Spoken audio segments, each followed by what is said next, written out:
ओम नमः शिवाय। शिवजी सदा सहाय। ओम नमः शिवाय। गुरुजी सदा सहाय। जय गुरुजी। शुक्राना गुरुजी। शिव पुराण श्री रुद्र संहिता खंड दूसरा अध्याय 12वां दक्ष की तपस्या। नारद जी ने पूछा, हे ब्रह्मा जी, उत्तम व्रत का पालन करने वाले प्रजापति दक्ष ने तपस्या करके देवी से कौन सा वरदान प्राप्त किया और वह किस प्रकार दक्ष की कन्या के रूप में जन्मी। ब्रह्मा जी बोले, हे नारद, मेरी आज्ञा पाकर प्रजापति दक्ष क्षीर सागर के उत्तरी तट पर चले गए और वहीं तट पर बैठकर देवी उमा को अपनी पुत्री के रूप में प्राप्ति के लिए उन्होंने हृदय से स्मरण करते हुए तपस्या करने लगे। मन को एकाग्र कर प्रजापति दक्ष दृढ़ता से कठोर व्रत का पालन करने लगे। उन्होंने 3000 दिव्य वर्षों तक घोर तपस्या की।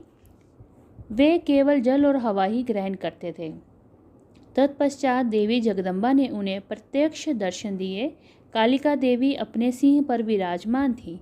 उनकी श्यामल कांति व मुख अत्यंत मोहक थे। उनकी 4 भुजाएं थीं और एक हाथ में वरद, दूसरे में अभय, तीसरे में नील कमल और चौथे हाथ में खड्ग धारण किए हुए थीं। उनके दोनों नेत्र लाल थे और केश लंबे व खुले हुए थे। देवी का स्वरूप बहुत ही मनोहारी था। उत्तम आभा से प्रकाशित देवी को दक्ष और उनकी पत्नी ने श्रद्धापूर्वक नमस्कार किया। उन्होंने देवी की श्रद्धा भाव से स्तुति की। दक्ष बोले, हे जगदम्बा, भवानी, कालिका, चंडिके, महेश्वरी, मैं आपको नमस्कार करता हूँ। मैं आपका बहुत आभारी हूँ जो आपने मुझे दर्शन दिए हैं। हे देवी, मुझ पर प्रसन्न होइए। ब्रह्मा जी ने कहा, हे नारद, देवी जगदम्बा ने स्वयं ही दक्ष की मन की इच्छा जान ली थी। वह बोली, दक्ष, मैं तुम्हारी तपस्या से बहुत प्रसन्न हूँ। तुम अपने मन की इच्छा मुझे बताओ, मैं तुम्हारे सभी दुखों को अवश्य दूर करूँगी।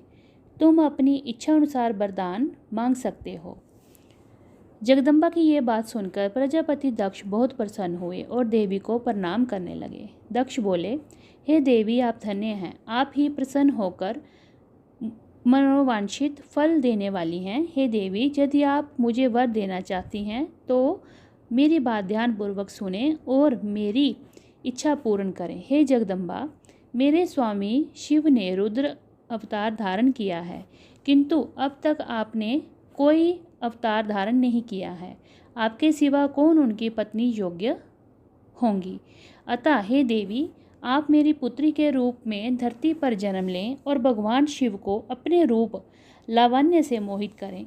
हे जगदम्बा, आपके अलावा कोई भी शिव जी को मोहित नहीं कर सकता। इसीलिए आप हर मोहिनी अर्थात भगवान को मोहने वाली बनकर संपूर्ण जगत का हित कीजिए।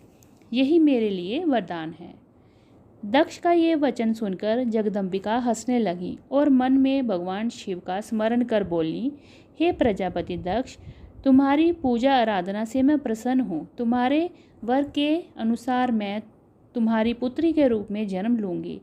तत्पश्चात बड़ी होकर मैं कठोर तप द्वारा महादेव जी को प्रसन्न कर उन्हें पति रूप में प्राप्त करूंगी। मैं उनकी दासी हूँ। प्रत्येक जन्म में शिव शंभु ही मेरे स्वामी होते हैं। अतः मैं तुम्हारे घर में जन्म लेकर शिवा का अवतार धारण करूंगी। अब तुम घर जाओ, परंतु एक बात हमेशा याद रखना, जिस दिन तुम्हारे मन में मेरा आदर कम हो जाएगा, उसी दिन मैं अपना शरीर त्याग कर अपने स्वरूप में लीन हो जाऊंगी। ये कहकर देवी जगदम्बिका वहाँ से अंतर्ध्यान हो गई तथा प्रजापति दक्ष सुखी मन से घर लौट आए। इति श्री 12वां अध्याय समाप्त। 13वां अध्याय। दक्ष द्वारा मैथुनी सृष्टि का आरंभ।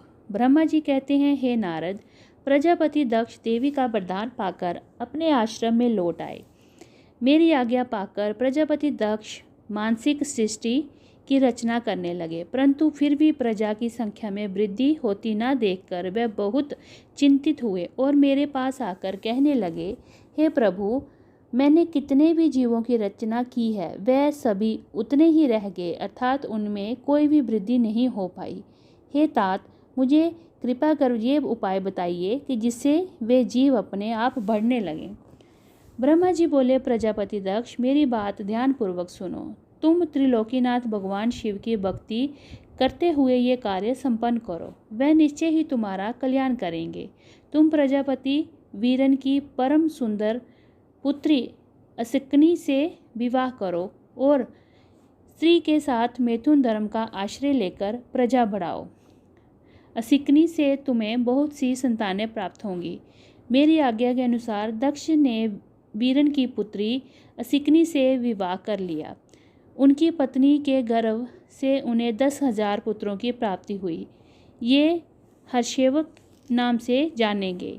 सभी पुत्र धर्म के पथ पर चलने वाले थे। एक दिन अपने पिता दक्ष से उन्होंने प्रजा की सृष्टि करने का आदेश मिला। तब इस उद्देश्य से तपस्या करने के लिए वह पश्चिम दिशा में स्थित नारायण सर नामक तीर्थ पर गए। वहाँ सिंधु नदी व समुद्र का संगम हुआ है। उस पवित्र तीर्थ के जल के स्पर्श से उनका मन उज्जवल और ज्ञान से संपन्न हो गया। वह उसी स्थान पर प्रजा की वृद्धि के लिए तप करने लगे। नारद, इस बात को जानने के बाद तुम श्री हरि विष्णु की इच्छा से उनके पास गए और बोले, दक्ष पुत्र हर्षवगण, तुम पृथ्वी का अंत देखे बिना सृष्टि की रचना करने के लिए कैसे अद्भुत हो गए। ब्रह्मा जी बोले, हर्षव बड़े ही बुद्धिमान थे। वे तुम्हारा प्रश्न सुनकर उस पर विचार करने लगे। वे सोचने लगे कि जो उत्तम शास्त्र रूपी पिता के निवृत्ति परक आदेश को नहीं समझता, वह केवल रजोगुण पर विश्वास करने वाला पुरुष सृष्टि निर्माण का कार्य कैसे कर सकता है। इस बात को समझकर वे नारद जी की परिक्रमा करते ऐसे रास्ते पर चले गए जहाँ से वापस लौटना असंभव है। जब प्रजापति दक्ष को ये पता चला कि उनके सभी पुत्र नारद से शिक्षा पाकर मेरी आज्ञा को भूलकर ऐसे स्थान पर चले गए जहाँ से लौटा नहीं जा सकता, तो दक्ष इस बात से बहुत दुखी हुए। वह पुत्रों के वियोग को सह ना पा रहे थे। तब मैंने उन्हें बहुत समझाया और उन्हें सांत्वना दी। तब पुनः दक्ष की पत्नी असिकनी के गर्भ से शपलाशव नामक एक सहस्त्र पुत्र हुए। वह सभी अपने पिता की आज्ञा को पाकर पुनः तपस्या के लिए उसी स्थान पर चले गए जहाँ उनके बड़े भाई गए थे। नारायण सरोवर के जल के स्पर्श से उनके सभी पाप नष्ट हो गए और मन शुद्ध हो गया। वह उसी तट पर प्रणव मंत्र का जाप करते हुए तपस्या करने लगे। तब नारद, तुमने पुनः वही बातें जो उनके भाइयों को कही थी उन्हें भी बता दी और तुम्हारे दिखाए मार्ग के अनुसार वह अपने भाइयों के पथ पर चलते उदर गति को प्राप्त हुए। दक्ष को इस बात से भी बहुत दुख हुआ और वह दुख से बेहोश हो गए। जब प्रजापति दक्ष को ज्ञात हुआ कि ये सब नारद की वजह से हुआ है तो उन्हें बहुत क्रोध आया। संयोग से तुम भी उसी समय वहां पहुंच गए। तुम्हें देखते ही क्रोध के कारण वह तुम्हारी निंदा करने लगे और तुम्हें धिक्कारने लगे। वे बोले, तुमने सिर्फ दिखाने के लिए ऋषियों का रूप धारण कर रखा है। तुमने मेरे पुत्रों को ठग कर उन्हें भिक्षुओं के मार्ग दिखाया है। तुमने लोक और परलोक दोनों के श्रेय का नाश कर दिया है। जो मनुष्य ऋषि, देव और पितृ ऋणों को उतारे बिना ही मोक्ष की इच्छा मन में लिए माता पिता को त्याग कर घर से चला जाता है, सन्यासी बन जाता है, वह अधोगति को प्राप्त हो जाता है। हे नारद, तुमने बार बार मेरा मंगल किया है, इसलिए मैं तुम्हें शाप देता हूँ कि तुम कहीं भी स्थिर नहीं रह सकोगे। तीनों लोकों में विचरते हुए तुम्हारा पैर कहीं भी स्थिर नहीं रहेगा, अर्थात तुम्हें ठहरने के लिए सुस्थिर ठिकाना नहीं मिलेगा। नारद, यद्यपि तुम साधु पुरुषों द्वारा सम्मानित हो, परंतु तुम्हें शोकवश दक्ष ने ऐसा शाप दिया जिसे तुमने शांत मन से ग्रहण कर लिया और तुम्हारे मन में किसी प्रकार का विकार नहीं आया। इति श्री 13वां अध्याय समाप्त। 14वां अध्याय, दक्ष की 60 कन्याओं का विवाह। ब्रह्मा जी बोले, हे मुनिराज, दक्ष के इस रूप को जानकर मैं उनके पास गया। मैंने उसे शांत करने का बहुत प्रयत्न किया और सांत्वना दी। मैंने उसे तुम्हारा परिचय दिया। दक्ष को मैंने ये जानकारी भी दी कि तुम भी मेरे पुत्र हो। तुम मुनियों में श्रेष्ठ एवं देवताओं के प्रिय हो। तत्पश्चात प्रजापति दक्ष ने अपनी पत्नी से 60 सुंदर कन्याएं प्राप्त की। तब उनका धर्म आदि के साथ विवाह कर दिया। दक्ष ने अपनी 10 कन्याओं का विवाह धर्म से, 13 कन्याओं का विवाह कश्यप मुनि से और 27 कन्याओं का विवाह चंद्रमा से कर दिया।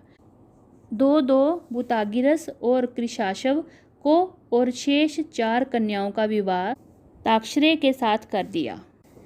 इन सब की संतानों से तीनों लोक भर गए। पुत्र पुत्रियों की उत्पत्ति के पश्चात प्रजापति दक्ष ने अपनी पत्नी सहित देवी जगदम्बिका का ध्यान किया।